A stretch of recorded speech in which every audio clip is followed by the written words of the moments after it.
মই আমাৰ চাৰিং পঞ্চায়তৰ কাৰণে চাৰিং পঞ্চায়তৰ 1400 পৰিয়ালৰ কাৰণে 1000 টকাকৈ বানপীড়িত ৰাইজৰ কাৰণে 14 লাখ টকা আজি চাৰিং পঞ্চায়তৰ আমাৰ নিজৰ প্ৰেচিডেণ্ট পৰিণীতা গগৈ আৰু আমাৰ ব্লকৰ জেনেৰেল সেক্ৰেটাৰী আমাৰ গৌৰীসাগৰ ব্লকৰ জেনেৰেল সেক্ৰেটাৰী জন ভৰালী আমাৰ চাৰিং পঞ্চায়তৰ প্ৰেচিডেণ্ট অতুল খনিকৰ দাদা আৰু ৱাৰ্ড মেম্বাৰ অংকুৰজ্যোতি খনিকৰ আৰু মোৰ বাইদেউ ৰূপামণি বাইদেউ সকলোৰে সন্মুখত মই এতিয়া 14 লাখ টকা প্ৰেচিডেণ্টৰ হাতত গতালোঁ।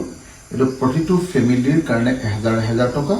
ইয়াৰ পাছত আকৌ যিবিলাক ফেমিলি বেছিকৈ এফেক্টেড হৈছে সেই ফেমিলিবিলাকৰ কাৰণে এখেতসকলে মোক আৰু এখন লিষ্ট বনাই দিব, সেইমতে মই আৰু অধিক পৰিমাণৰ সহায় কৰিবলৈ আগবাঢ়ি আহিম।